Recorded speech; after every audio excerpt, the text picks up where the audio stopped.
Welcome to the Arena Decklist Podcast. I'm Jerry Thompson, joined by Brian Gottlieb, and I have been getting over an illness, and we have a tragic conclusion to your story of potential cat ownership. Nothing happened to the cat. The cat's fine. But, dude, I've been getting my ass kicked because it got really cold really quickly. Mm-hmm. And I don't know if I sound weird or what, but yeah, not great. It's been a while since I've actually been kind of sick or whatever, and it going from 90 to 40 just meant that I had a very bad cold. Well, first, I'm sorry to hear that, and I feel like I'm always sick now, which is weird for me because I tend to be very healthy. So I am empathetic. It's terrible to be sick. It's hard to record podcasts when you're sick. So I appreciate you showing up to bring the fire for this episode of the Arena Decklist Podcast. Okay, I guess I have to talk about the cat situation. You have to. So, as I have been reporting throughout this entire ordeal, this cat belongs to someone. It's just very clear. It's a beautiful, pretty well groomed. I mean, we do a lot of brushing of the cat, and it certainly has some ticks and things because it spends a lot of time in the woods. But you look at this cat, you're like, that's a nice looking cat. I mean, a wild cat. Cats pretty much take care of themselves. They're good about it. Yeah, but there's a level of roughness that comes with a completely feral or a completely outdoor cat that isn't being paid any attention whatsoever. Yeah. Friendliness too. I mean, they're a little bit harder to coax, and you can just tell. We have other cats that hang around the property that are not like this cat. But as I've always said, this cat clearly owned by somebody.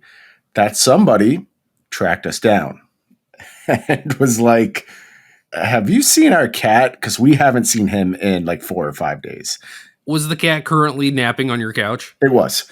But that's incredible. It was. But the cat doesn't spend all of its time here. Sure, we were letting it inside and we were giving it food, and it spent one night here ever. But, the end of the day would come around and we'd open the door and cat would saunter off to wherever he was going. So we figured he was just going home.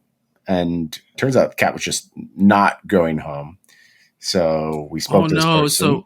So you would open the door and the cat was basically just I guess they're kicking me out. I don't know. Sometimes he would meow to get out. So it wasn't like we were throwing him out, but I don't know what he was doing. But so this person contacts us and we're, it's their cat. I have no grounds to stand on here. And they're like, yeah, allegedly.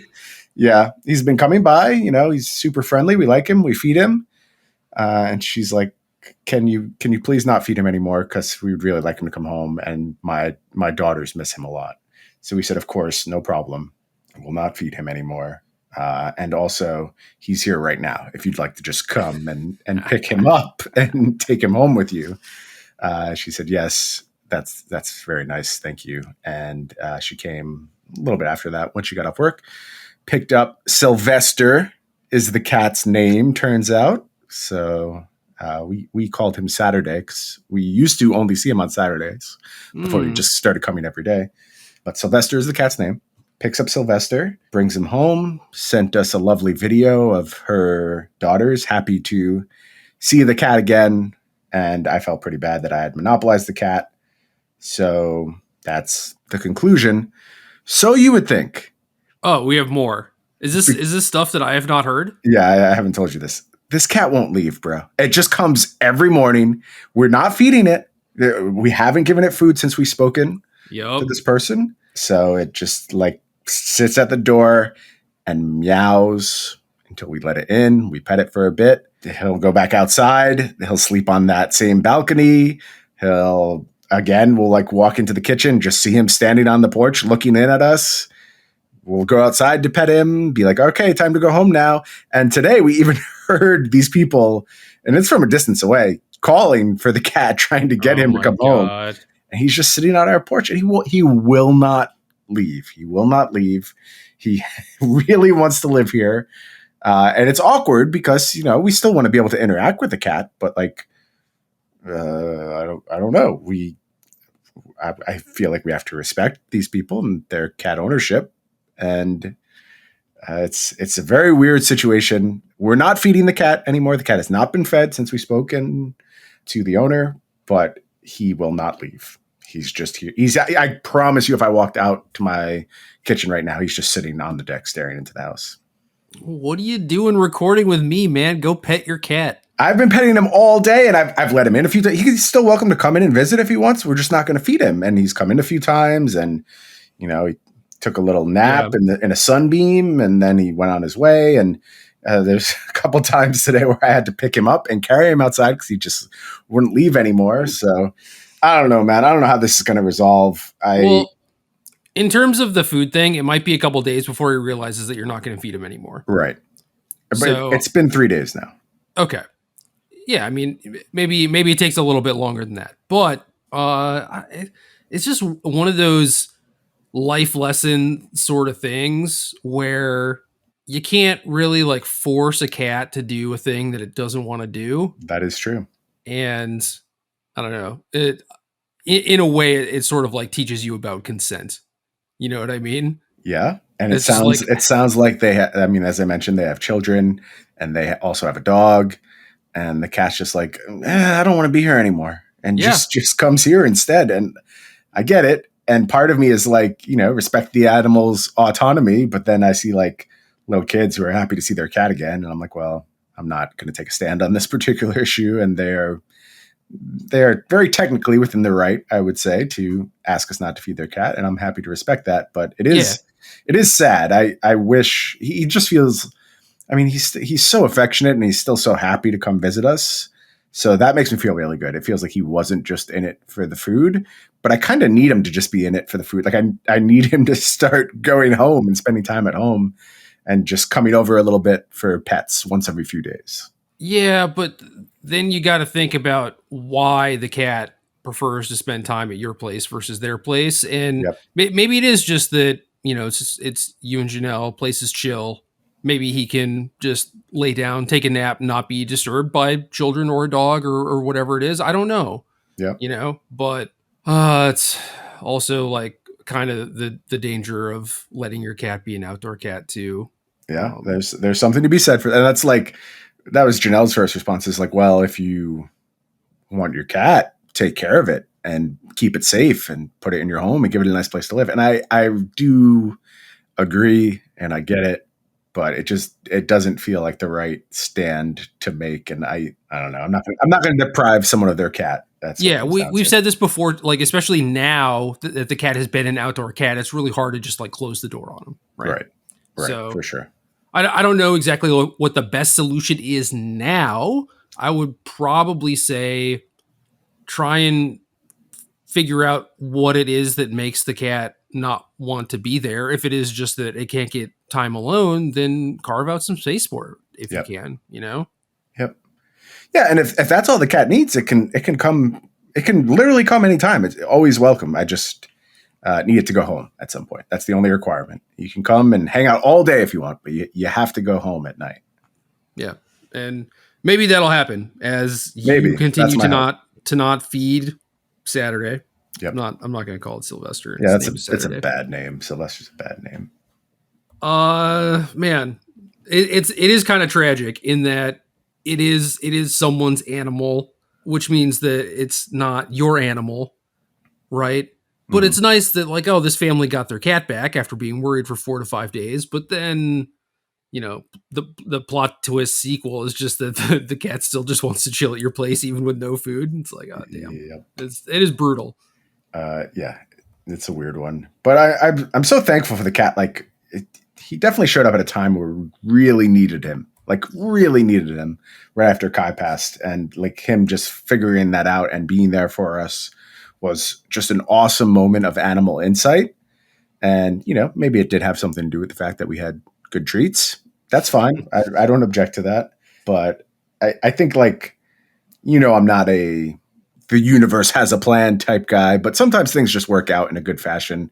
And we really shouldn't have a cat around full time. Like it's just not good for Janelle's health. So, maybe it's just a good resolution that things went this way. Yeah. I know. The family should probably keep their cat, but like, I don't know, figure it out. Yeah. Anyway. Well, that's cat talk. Thanks for joining the podcast this week. We'll be back next week with some more cat talk. We could just section that off into like our own YouTube Our channel. spinoff, You know? yeah, that's not bad. We've tried that before. It didn't last that long. I feel like we'd get 20 episodes out of Cat Talk though, just like we did with Ted Games. Oh yeah, dude, easy. I have so many cats, and you're ripe with material.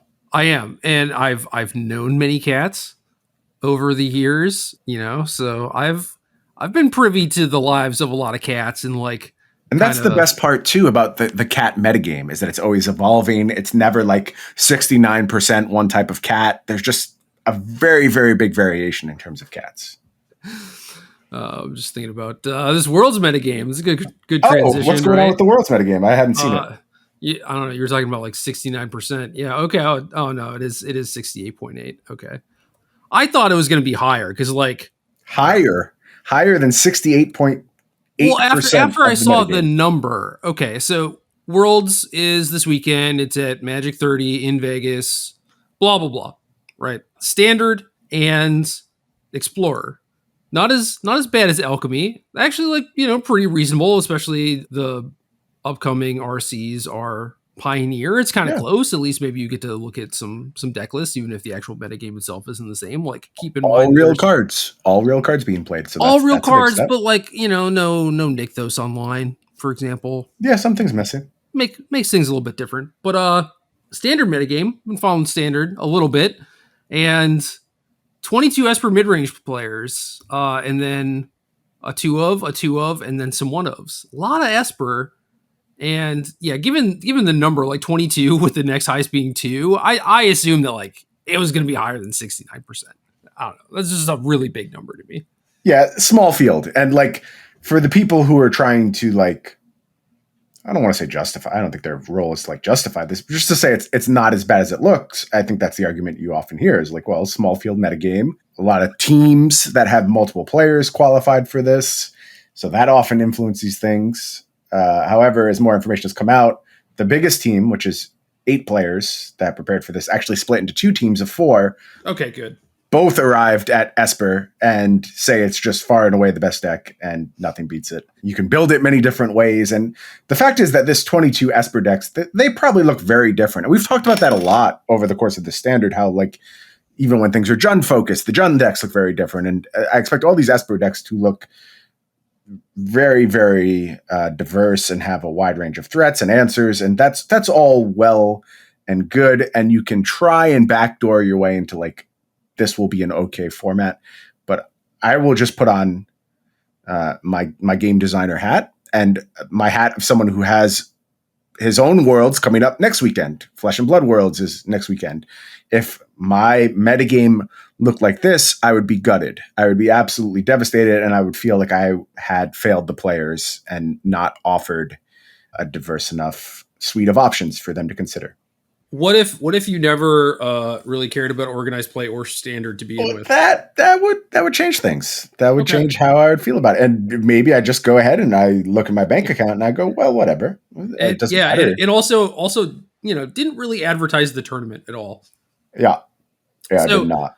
I kind of wanted to start the podcast by being like, can you name all 24 players who are in Worlds? And then you'd be like, no, of course not. And then I'd be like, there's 32 players. Well, yeah. Also, there's 32 people, and then you'd be like, "Oh, I didn't know that." Like that. That very easily could have been a thing. I can name one of it's 2, 3. Wow. 3. Wow. 3 is as many as I can get to. 10%. 4? Question mark. I feel like Shota's playing. Is he though? I don't know. I feel pretty confident about 3. I would say Mike Sigrist is playing, which is strange to me, but I'm really happy. Love Siggy. Happy he's playing. Zachary Kinney is playing. Had a really strong year. Oh, I just got a 4th one. Tristan Wild LaRue, I believe is his last name. Yeah. Tristan had a huge breakout year. Is playing. Tangrams. David Inglis is playing. So I've named several people participating in this Worlds now, and I feel very proud of myself. See, the funny thing is, like, okay, those are definitely the people who have been like winning the most or whatever, but it's like, are they actually qualified? I have no idea. I'm fairly confident in all of those answers. Some of the other answers I could potentially give. Oh, Jim Davis. Jim Davis is playing. I know that. I keep adding more and more. I'm good at this. I know a lot about Magic. I feel good about myself. Yeah, almost 10 people. Almost half of the number of players who chose to play Esper midrange. All right, can you name how many of the 7 commentators can you name? Don't actually name them one by one, but just out of the 7. I think I can name them all. Okay. I think you'll probably go over. That's possible. That's possible. I may include some people who are not there. I think I would be close, though. Nothing but love for my commentary brethren. I always support them. I know they're working hard, doing their best with a tough situation to try and bring some spark, some excitement to this world's metagame, and a lot of things working against them, none of which have anything to do with their ability to tell a compelling story about this game. Right. All right. So looking over the people who are qualified list. And, oh, you're cheating now. Okay. Yeah. Well, I think when I was paying attention to this stuff and like, I guess held it in my mind as a thing of importance. Mm-hmm. Like I could have named all the qualified players for like any given event, like a smaller one, yes, or yeah, like small field events, or like the quote unquote good people or the local people. You know, like if you asked me yes or no, is this person qualified? I could have told you. Yep. And certainly back in the day, I could just list all of the Magic sets in order or like reverse order. Or even things like naming the people who like top 8 at specific GPs was something within my range for a very long period of time. Yeah, I could do that or the invitationals or whatever. But yeah, now looking at the list, it's like, okay, yeah, I remember, being around when these people qualified, and these names are not surprising to me and whatnot. But I also think that I am way more invested than a lot of other people. But it's like, did you know that Worlds was happening this weekend? Do you know of any of the people who are in the tournament? Do you actually care about any of the people who are in the tournament? It's just very sad, That's all. Yeah, they make it really hard to treat it like something special, which it's not. It's not hard. It is something special, and it should be treated that way. Now I'm trying to figure out. Okay, it does begin on Friday, 9 a.m. PT. So noon Eastern. And you're going to be tuned in, riveted, just grinding out those Esper Mirror matches, having a great time. I don't know, man. I might be packing boxes. We'll see. Got a little move going on. That's right. Yeah, maybe either this weekend or next weekend. We'll see. I was gonna get it done this week, but then I was just like kind of knocked out for 4 days, so that didn't help. But dude, I woke up last night. Woke up at like 10 p.m. as you do. Standard wake up time, sure. And like actually had energy and was like, oh my god, like this feels incredible, right? Yeah, you gotta strike when that's the case. Yeah. So I did a bunch of stuff, and then went back to sleep, woke up again, and was just like tired. Was like, damn it, not this again. That might just be oldness. That often happens to me, where I just wake up and I'm like, oh, still tired. That didn't work. We'll try again tomorrow. I think there were just like 2.5 days in a row where I was just like, all right, screw this. Instead of like being awake and being miserable, I'm just going to try and sleep for as much as possible and just get through this, just like wake up, blow my nose 7 times, go back to sleep, wake up, feed some cats, blow my nose, go back to sleep, whatever. Yeah. Good strategy. And just at some point I woke up and felt great. Now I woke up, felt tired, and was like, well, I haven't taken my ADHD meds for a while, so I guess I'll do that. So now I took an Adderall after like 4 days of not taking it. So hopefully I'll feel great after that. Yeah, ready to go, get some work done, some intense focus. Hopefully. Some like mediocre focus. We take what we can get. Anyway, also, in addition to, cats and illness and world championships, have some more cards to look at. New previews. Yeah, preview season. Brothers War. For what we believe to be a real set. And I know preview season, I think preview season for like 3 sets just ended like in the last couple of weeks. They were sets that hell yeah we are not paying attention to. But this, I think, is one of the sets we do pay attention to. Right? These are all real cards. I would hope so. Okay. I don't know. These cards definitely have a lot of text. And, they have a lot of sides. And prototype is new mechanic that also basically turns all the cards into split cards. So that's cool too. These cards look like normal Magic cards, Good. normal-ish. You know, That's a good sign. There's actually, I didn't respond to this online just because I know this is hard to believe. I don't want to be mean. Like, that's just not who I am. And I never want to make anyone's day worse. But I'm happy to make listeners of the podcast suffer through my innate takeaways. And Gavin Verhey was tweeting about keywording basically like enters the battlefield. yeah. And I thought about this, like, I'm still very interested in the way Magic cards are shaped, and I thought about my response and would I keyword it, and ultimately I arrived at the fact that my answer would be no. But the reason I would say no, don't keyword it, is because I do not think it is in the best interest of Magic design to give anyone making cards access to more real estate to put words on. Like, I actually think they need to find ways to minimize the amount of words they are putting on Magic cards. And if they keyworded this, it would open up like 4 or 5 words in every text box, and it would just get more confusing. And that was my honest to God answer about what would be best right now for the game, would be not keywording it, so you didn't make more space for words to go on cards. Okay, but that doesn't actually answer the question of should this card be keyword, or should this ability specifically be keyworded? Like, I agree with your premise 100%, right?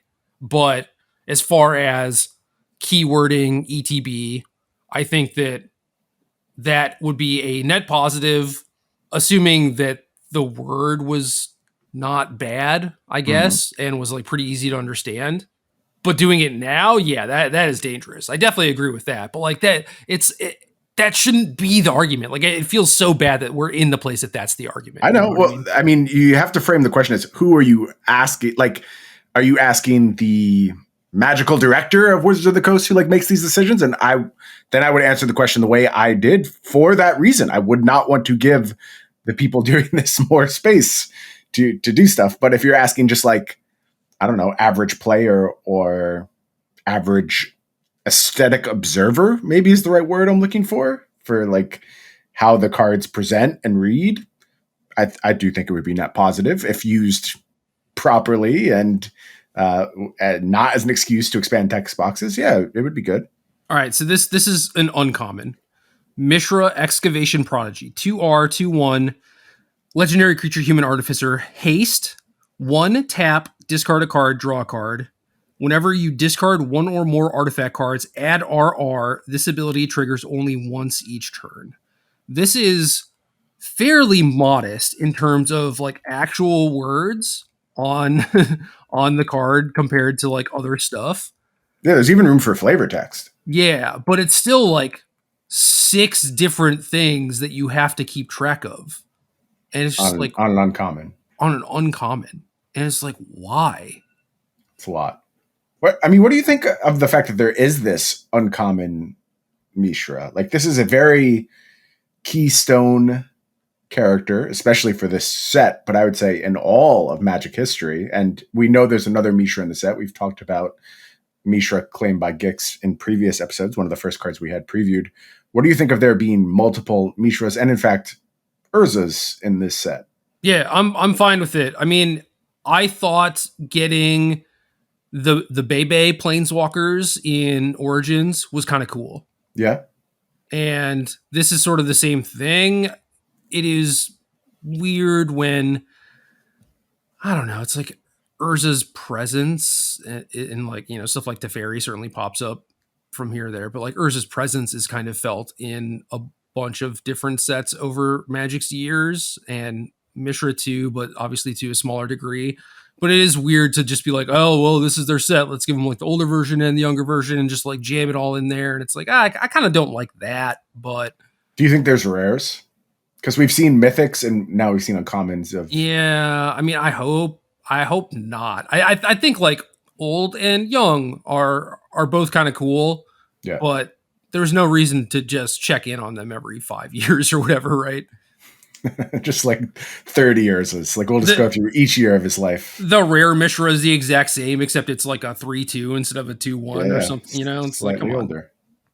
I like it. But yeah, I don't, like as they do maybe a better job of actually developing the cards, you see things like the mana gate on the tap to like discard, draw a card thing. I think that overall is just a positive thing Oh because yeah, this card's broken if it doesn't have it. yeah, because you throw in things that just like untap things or whatever, and it's like once you mana gate stuff, it makes them a lot more fair. So I think that's reasonable. And then obviously you want this to like key off artifacts, and the other gate on it is just this ability only triggers once each turn, right? So like that kind of puts a stopgap in place for any shenanigans or whatever. And it's like, I do like the fact that those things exist, but it leads the card to be very wordy. And I think that when you have a lot of those things that then require qualifiers and modifiers, it's when it gets to be really weird. And then you have something like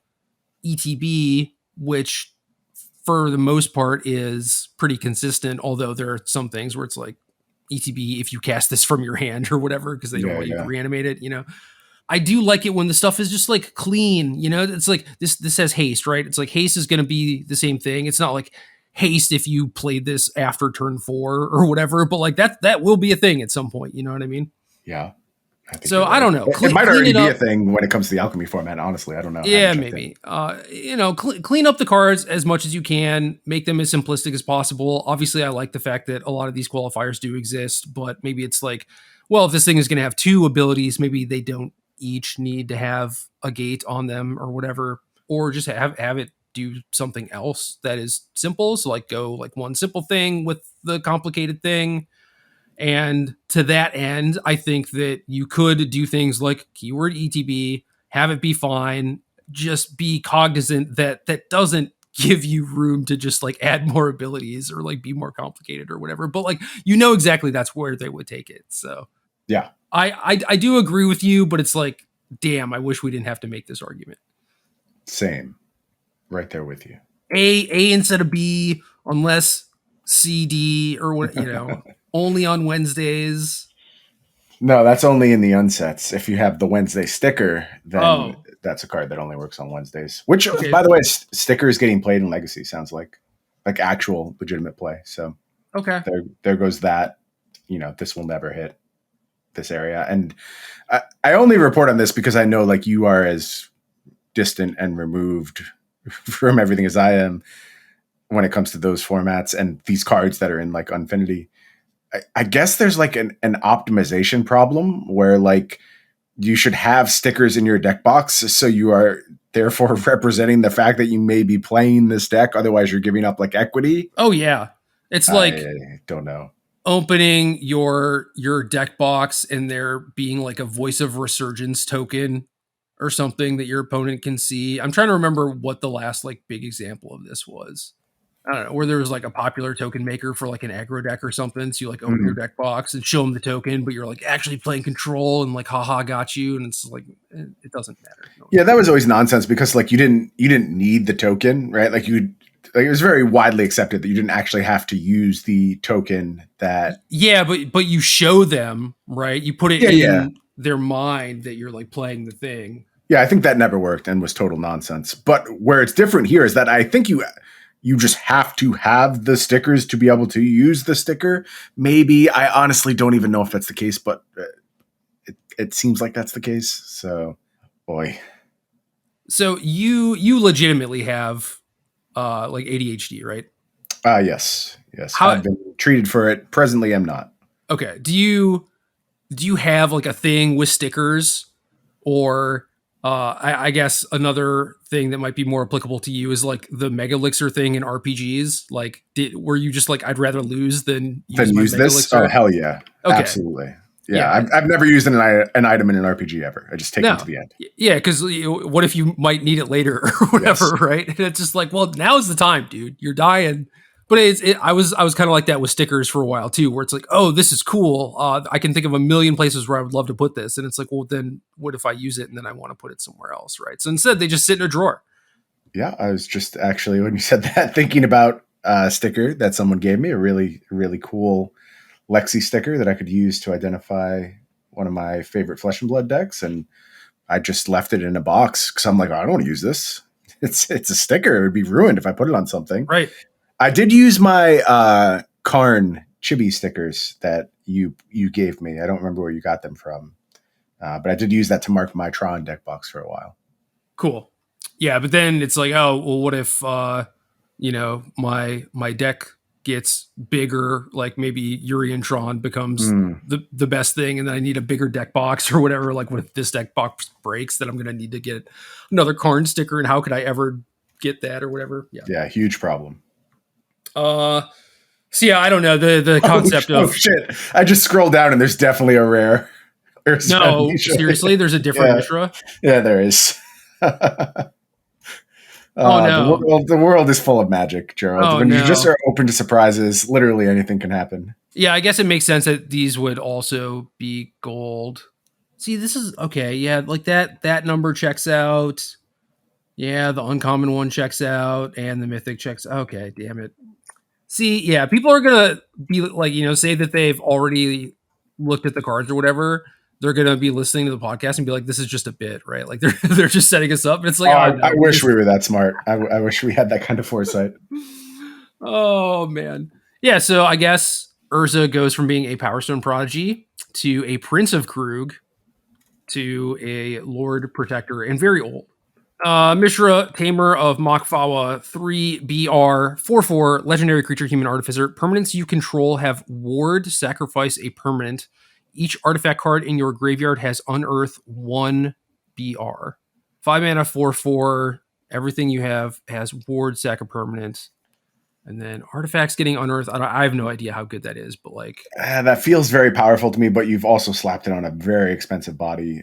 5 cost is a lot of investment. Yeah, so I think the unearth thing, maybe busted, right? But thinking in terms of like standard, I'm just like, what are we doing with this? I'm not sure. Yeah, the ward ability pretty interesting. I mean, you always get to trade 1 for 1. That's a really good protection ability. Now, granted, you're going to get their worst possible permanent every single time, and sometimes it's not going to matter all that much if they go ahead and give you whatever garbage token they have lying around. But I could think of matchups where like the battlefield is not particularly cluttered, and Mishra could be a real threat out of the sideboard that just never gets answered cleanly. Yeah, I mean, assuming they have to do the ward stuff multiple times, eventually that's going to add up. But if it's like, I just have my 1 removal spell and I'm going to use it to kill your 1 big thing, maybe even just the Mishra, it's like, I'll sack my blood token, whatever, who cares? Yeah, and that spot you still 2 for 1, right? It's just a question of what you had to cash in to do so. Right. And then we talked about the mythic one last time, so we can skip those now. So uncommon Urza Power Stone Prodigy, 2U, 1/3, legendary creature, human artificer, vigilance, 1 tap, draw a card, then discard a card. No, why would you? Like, I understand, but it's the opposite of the Mishra ability. Yeah. Yep. Whenever you discard 1 or more artifact cards, create a tapped Power Stone token. This ability triggers only once each turn. Power Stones from the Karn thing is an artifact with tap, add C. This mana can't be spent to cast a non-artifact spell.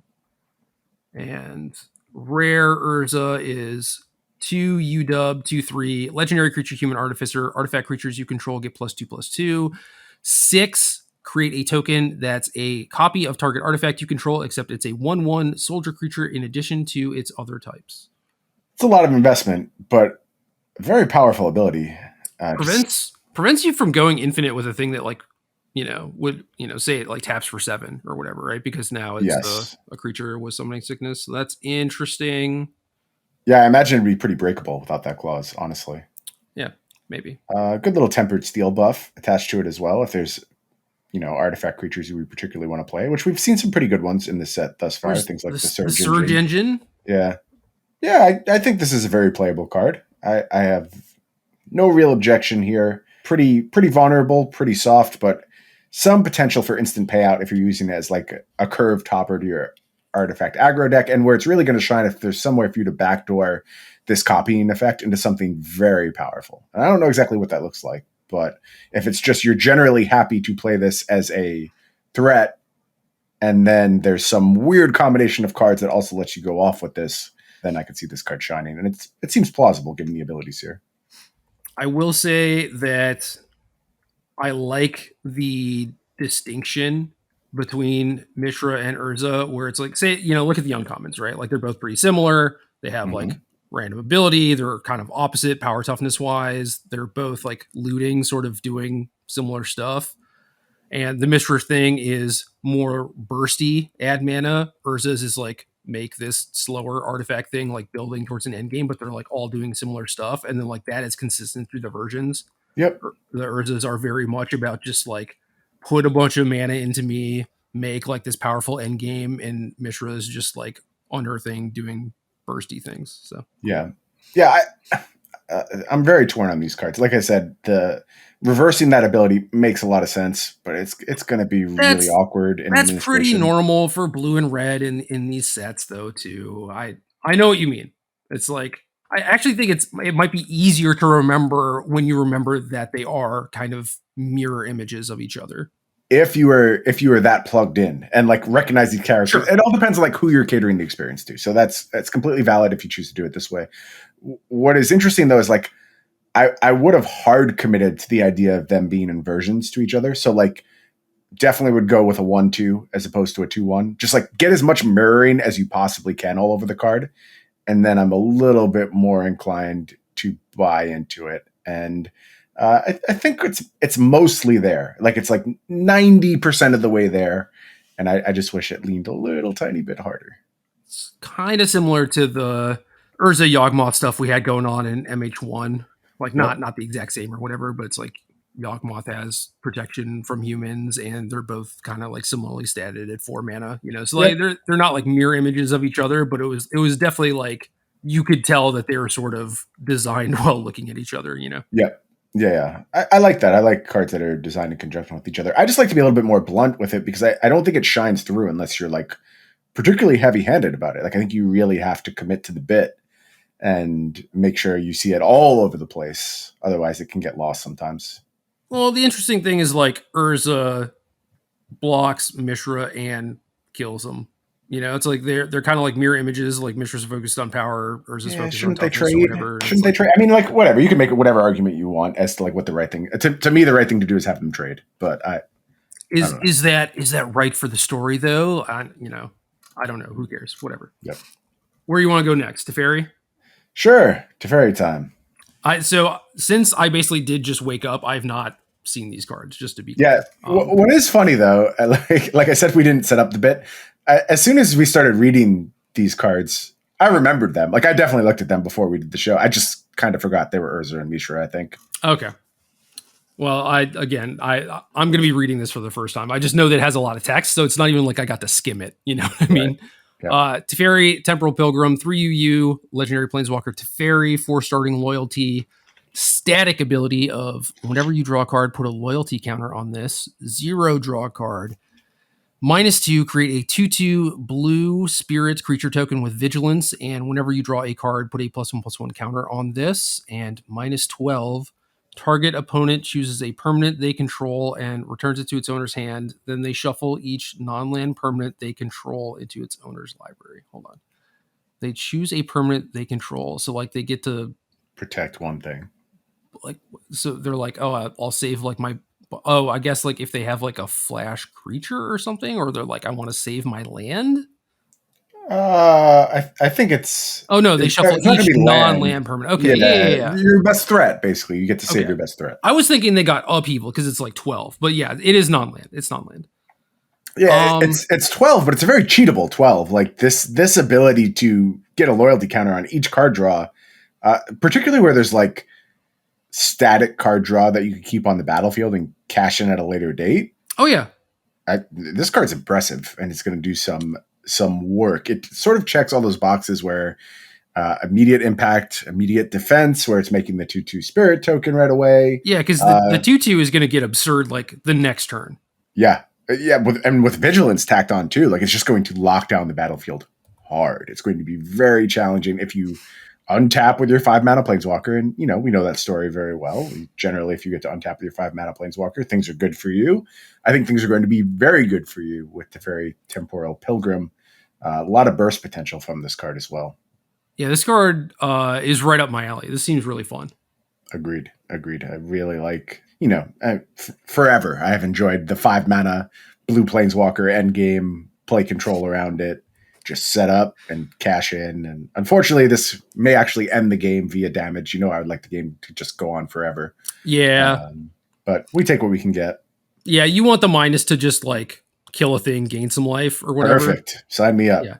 Yeah, this is I love that this is just like basically telling you to do a thing, right? It's just like play this, but then also like keep drawing cards. And I'm like, yeah, hell yeah. Yeah. That's what I want to do anyway. Very clear instructions. Very I like the temporal nature of it. The spirit token feels like a little bit outside of that box to me. I don't quite get the resonance there, but everything else feels very manipulaty and just off center, and like the hard reset is cool. I don't know. This card really hits a lot of boxes for me. Yeah. Gix? We didn't talk about Gix, right? Gix is new? Gix is new, yeah. Gix, Yawgmoth Praetor, 1BB, 3/3, legendary creature, Phyrexian Praetor. Whenever a creature deals combat damage to one of your opponents, its controller may pay 1 life. If they do, they draw a card. 4 BBB, discard X cards, exile the top X cards of target opponent's library. You may play lands and cast spells from among cards exiled this way without paying their mana costs. This is a weird card. Weird card. A creature deals combat damage to one of your opponents, its controller may pay 1 life if they do draw cards. So this is like a good version of the arena card that we were talking about in the last set. Like you play this and just immediately get to draw a card if you have a thing that's going to hit them. Creature. Sorry, I have to read it again. Whenever a creature deals combat damage to one of your opponents, its controller. Oh, it's wait. Yeah, the creature's controller. So like you play Grizzly Bear into Gix, hit them, and then you pay a life draw card. You can pay a life draw card. Okay. I think I read that backwards the first time I read it for some reason. So there's the vampire that does a similar thing, but I think it was worse. You only got one trigger a turn, right? Well, it was like reveal the top 2 and then you can play 1 or whatever. So it wasn't like you could get an immediate land drop. And like I still ended up liking that card a reasonable amount. Yeah. And oddly, same kind of like stat line too. I think it's 3 mana, 3/3. But yeah, like just being able to go like Grizzly Bear into this, immediately get a card. That's awesome. Yeah, and if you just like, I don't even think you need this to stick around. Really, you just need to have this card be present in the late game. This just wins the game, right? Like this ability is insane. You need resources. But this is a pretty good thing to like Soul of Windgrace into, I think, as far as just putting lands onto the battlefield or whatever, and that could also allow you to sandbag lands in your hand and stuff. Yep, exactly. Yeah, putting things in your hand is just as valuable in this scenario, and it curves pretty well. 3 into 4, very nice.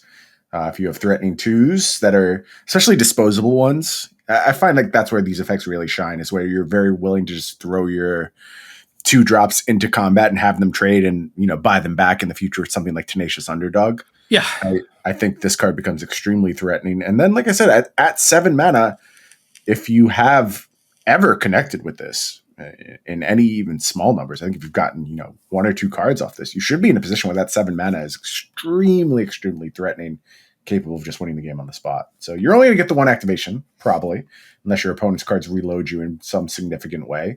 Yeah, I guess something like Soul of Windgrace is very appealing as far as that goes, where you can just continually stock up, although I don't think you'll have to once you activate this once. Yeah, I wonder. I mean, like, there are definitely going to be scenarios where you're just like, all right, I'll do it for 1 and like, spin the wheel. I only have the 1 card. And that's obviously completely fine. But I wonder, it's just like, am I going to pull on this if we're in sort of like a stalled game and I only have like 2 cards, or will I just wait? I don't know. Think about how powerful the cards are in Standard right now. Like, look at the average Esper deck, right? And you take the top 7 cards and put them into play. You're going to take that almost always. Top 4 cards. Yeah, I guess this just like doesn't go away, right? So it's like, yep. If reload off whatever creatures you put into the if I could do it for 2 this turn, it's like, well, I could just do it for the 3rd card next turn if I wanted to. It would just be, I guess, if I had mana to spend on something else or whatever. But this seems completely fine to me. Big time threat. unfortunately falling into the black mid-range setup maybe a little bit. Yeah, I think that's going to be a persistent problem throughout this format. So maybe it'll be black decks and then artifact decks, right? maybe that's the diversity we've been clamoring for. Titania, Voice of Gaea. 1 GG, 3/4, legendary creature elemental, reach. Whenever one or more land cards are put into your graveyard from anywhere, gain 2 life. Again, popping off with Soul of Windgrace. And this bottom thing is like highlighted blue. Is that actually purposeful? I think the last time this happened, it was purposeful, but it definitely looks like someone like highlighted the text and then uploaded the card or whatever. I don't think it's purposeful, but I don't know. It's weird. Okay. At the beginning of your upkeep, if there are 4 or more land cards in your graveyard and you both own and control Titania, Voice of Gaea, and a land named Argoth, Sanctum of Nature, exile them, then meld them into Titania, Gaea Incarnate. All right. Now, what do you do, Gerald? As a content creator putting together a podcast, do you go read Argoth, Sanctum of Nature, or do you tell us the backside? I'm going to Argoth. Okay. That's what I would do too. So I support that. Yeah, I think, I don't know, just like in timeline order, you know what I mean? Mm-hmm. You got to have piece A and then piece B. And then we meld them together. Right, because it doesn't even matter what the backside of Titania does if you don't have piece B, right? So yep. And piece B here is pretty good. Like actually really good, I think. So go ahead, hit us with that one. Argoth, Sanctum of Nature, land. This enters the battlefield tapped unless you control a legendary green creature. Tap, add G. 2 GG, tap, create a 2/2 green bear creature token, then mill 3 cards, activate only as a sorcery, and then melds with Titania. So ETB tapped forest, probably, but maybe not. Maybe not. I don't know. I wouldn't go that far. And not legendary. Not legendary. Yeah, that's surprising. Surprising given the name of the card. And making the token doesn't, I don't know, like sacrifice itself or whatever. Yep. This is just like super Castle Vantress. Yeah, pretty good card. Yeah. All right. Titania. But wait, there's more. Yeah. No, now you meld them. Smush them together. All right. Backside, Giga Titania. She is large, in charge, looks very tree folk, kaiju like. Anyway, Vigilance, Reach, Trample, Haste. Badass set of abilities for meld card, right? Her power and toughness are each equal to the number of lands you control. When Titania enters the battlefield, return all land cards from your graveyard to the battlefield tapped. And 3G, put 4 +1/+1 counters on target land you control. It becomes a 0/0 elemental creature with haste. It's still a land. Yeah, I mean, this is, if not for the Teferi, this is like the second thing I like doing in Magic, which is just like putting a bunch of lands into play. Mm-hmm. I agree. I've messed around with these, basically this exact ability. What is it? Splendid Reclamation? I was going to say, isn't that card legal too? I don't know. My guess would be no. It's definitely an older card, or its first incarnation was an older card. Yeah, I think it got reprinted. People were doing it with the streets. Okay. Yeah, that's possible.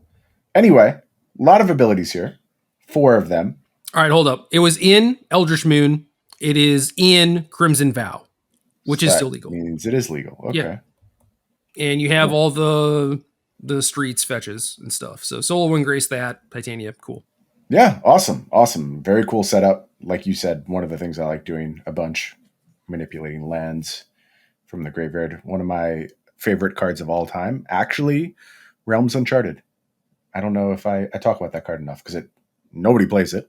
Saw almost no play, but I really like that card. It does exactly the type of shenanigans I like.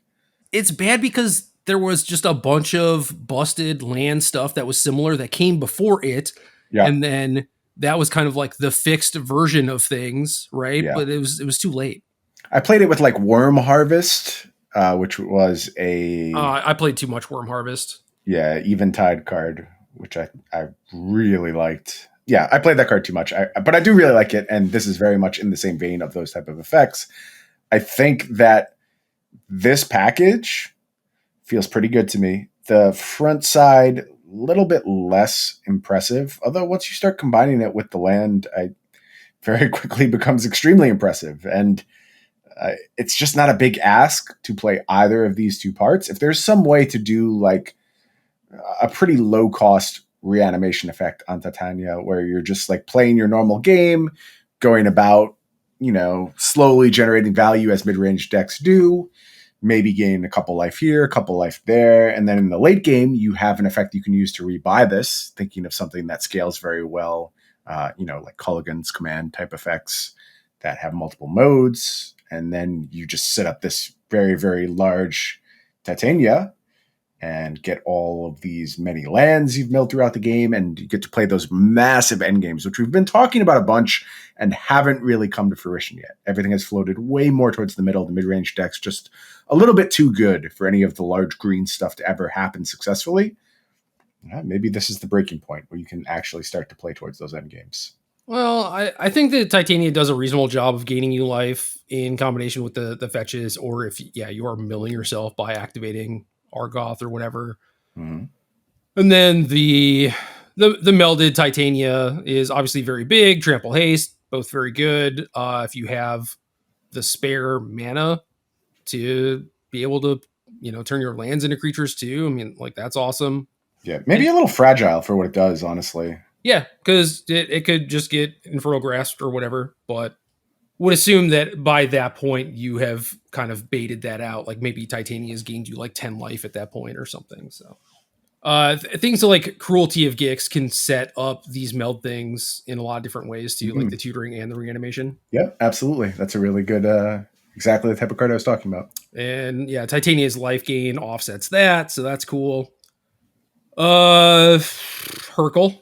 I haven't read this. I don't know if it's playable or worth reading. Sure, Hurkle me. 1 UU, 2/4, legendary creature, human wizard advisor. At the beginning of your end step, if you've cast a non-creature spell this turn, reveal the top 5 cards of your library. For each card type among non-creature spells you've cast this turn, you may put a card of that type from among the revealed cards into your hand. Put the rest on the bottom of your library to random order. Like, do you really have to like mix and match like instant sorcery, enchantment, artifact, or whatever? Is it too busted if you just go like Hurkle, Mishra's Bauble, EOT Impulse? I don't know. I stopped listening. You said a lot of words and it just got to be too much. And I started thinking of an altar, and it would be cool if there was an Urkel Master Wizard with like Jaleel White worked into the card. I don't know. Maybe it's only me that appeals to, but yeah, I'm here for it. Urkel Master Wizard. I mean, you could have done that with like Hurkle's Recall, I'm sure somebody has. I'm going to Google Urkel's Recall. Do it in incognito. It's gonna mess up. Really mess up my algorithm. Yeah. Phyrexian Fleshgorger, 7 generic mana for a 7/5 artifact creature, Phyrexian Worm, menace, lifelink, ward, pay life equal to this thing's power, and then it has prototype, which is you may cast the spell with different mana cost, color, and size. It keeps its abilities and type. 1 BB 3/3. So 1 BB 3/3 menace, lifelink, ward, pay life equal to its power. That's this card is badass. And actually, if you are judicious with this ability, I think it's like pretty clean, pretty straightforward, not super word. Like if this was the maximum complexity level of this ability and the most cards that ever appeared on a prototype card, I'm in. I think you did it. I think you made a very cool ability without using a ton of words. And this is mythic too. Yep. Which kind of like bodes well for the lower rarity ones. It does. And we may have done it. We may have made a totally reasonable mechanic that doesn't rely on 10 million words. And I would be very into this one. I think this is cool. Love how it has like a reverse kicker going on, scales over time. I love how the ward ability scales over time. So I would say this is probably my favorite designed card in the set thus far. I think it does a lot of things very well, and I'm into it. And I want to play with it as well. Again, this is one of the weird things where it's like, this is mythic, I guess, kind of similar to the Surge Engine. I don't know.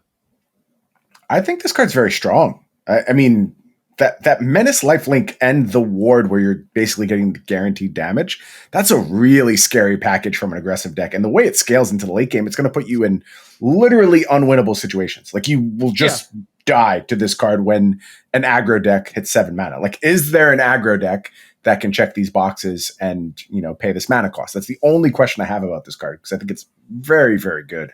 I would imagine that most of the black aggro-ish decks are splashing Fable at this point, and that can always like solo you to 7 mana. So sure, that's a great point. Also, like, how does this interact with, like, if my opponent plays a removal spell targeting this and I pump it in some way, do they then have to pay the higher ward cost? So ward goes on the stack. Yep. So the ward will trigger, and I believe it will check on resolution. So if they target it, well, ward triggers happens, you respond to that with like giant growth or whatever. Yep. Yeah.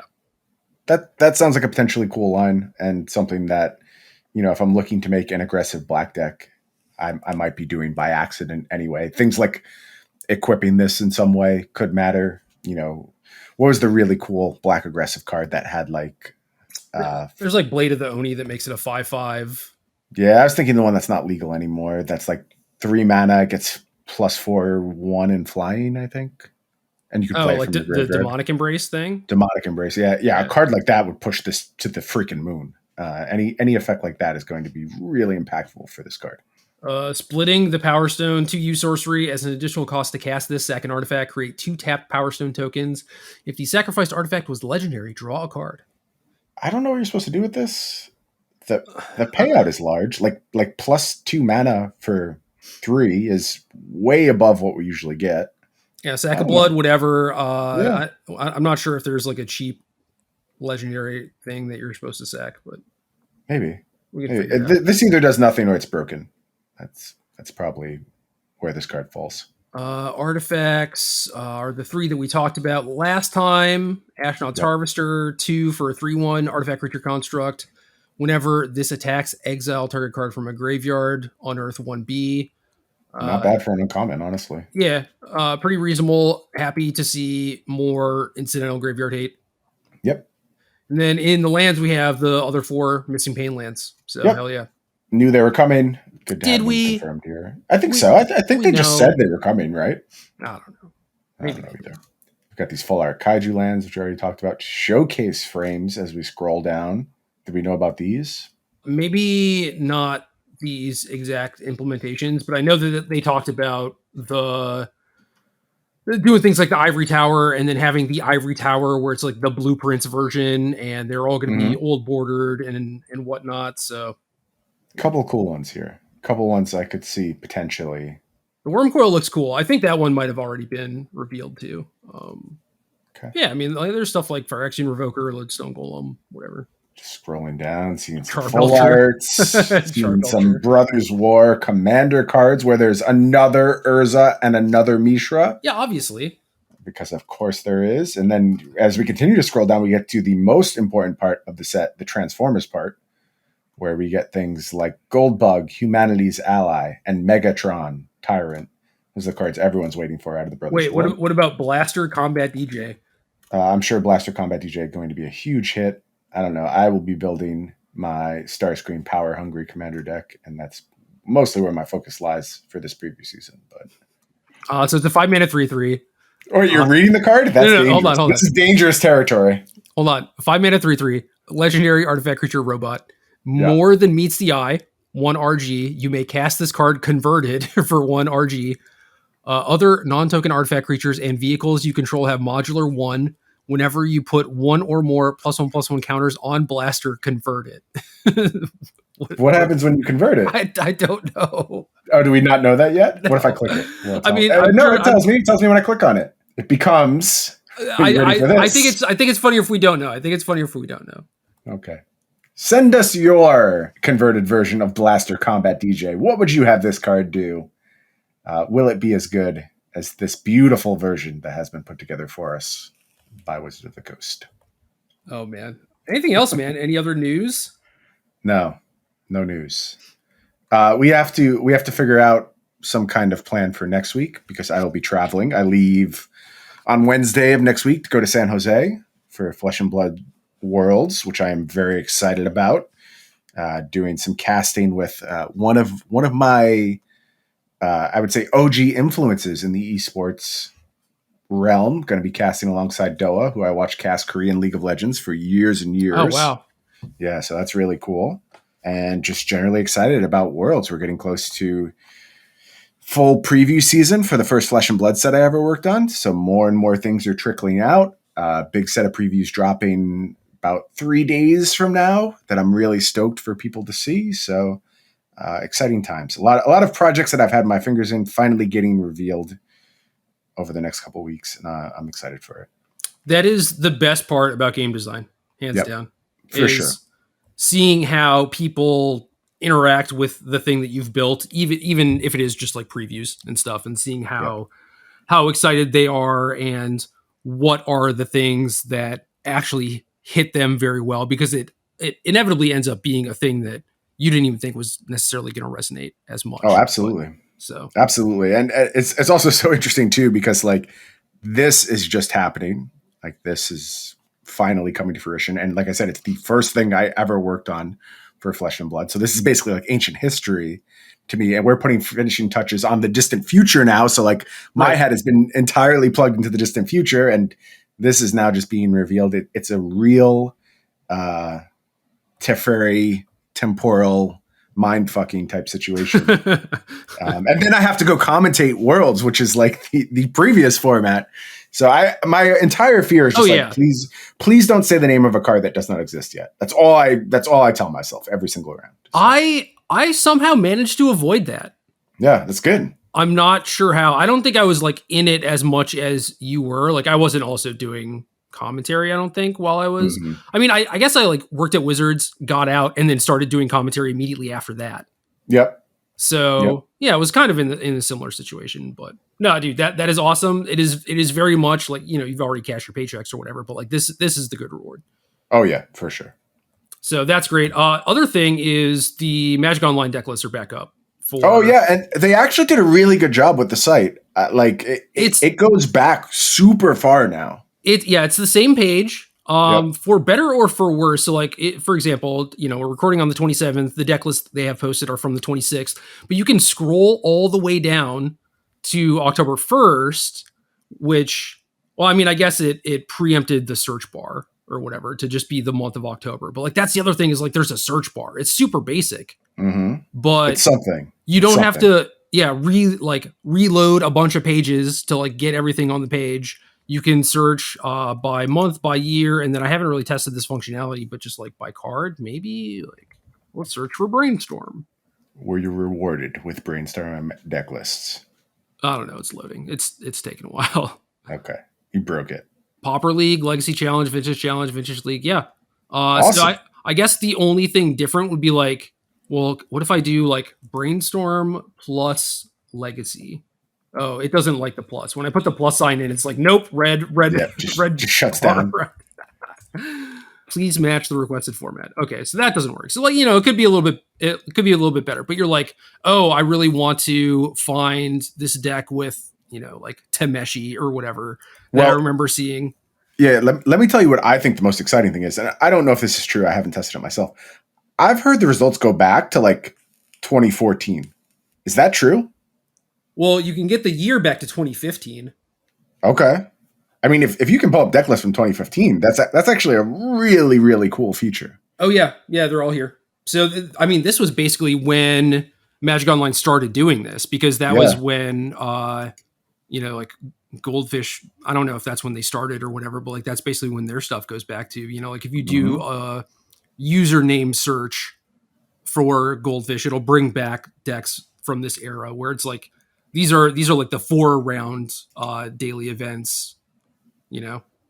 This is a really big deal for nerds like us who are like, oh, remember this card? Was it played at all? You know, do you remember this deck? Yeah, and we're actually able to go find it again. This is actually just good content, right? Like I did a thing. I was like streaming to the Discord, I think. It might have been one of the times I was like playing Pokemon or something. And Matt in our Discord just like started posting some of my old deck lists and just basically being like, you know, explain yourself or whatever. And so then I was just like, okay, I get to guess like when this tournament was and what I was thinking and like why the card choices I played were, and like that was awesome. And then there were some where he posted where I was just like, dude, I have no idea. I swear to God, I never played a deck list this bad. Like I swear, right? But this is another kind of one of those things where it's like you could say, let's do June. Well, it's not really working, but June 2017. Just like pick a year and a month. Well, the first ones that pop up are vintage and limiteds. That's not great. Oh, there's a lot of them. Holy crap. Dude, you can search for usernames too. Oh, okay. That's a big game. I search for one of my own usernames, and I'm currently scrolling through a tournament. I also see Yost with the most in here. So Austin Yost.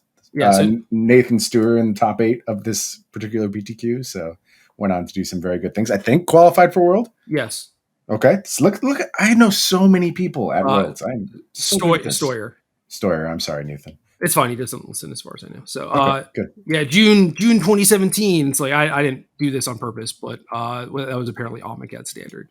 So I'm seeing like some vehicles decks, and then we can just go through the nostalgia machine, right? Dude, this is good. I could waste a lot of time with this.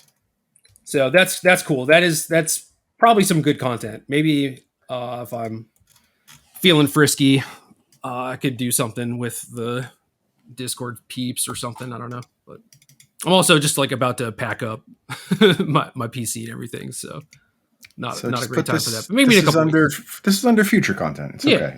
The fact that this existed though is very cool, and I'm happy to close yet another episode with positive things to say about Magic the Gathering. Yeah, preview cards are fine. Worlds is happening, which cool, but also some downsides there. Good luck. Have fun to the folks playing and everything. Turns out your cat does have a home, but kind of sad, but also like likes you more, which is kind of cool. Like it's nice. It's rewarding. Rewarding outcome. You got a bunch of Flesh and Blood stuff coming up. Preview cards are pretty reasonable. Cool. Everything's good. And Blaster Combat DJ is out there waiting to build decks around. So I mean, we could just not talk about that, but whatever. Okay. Game.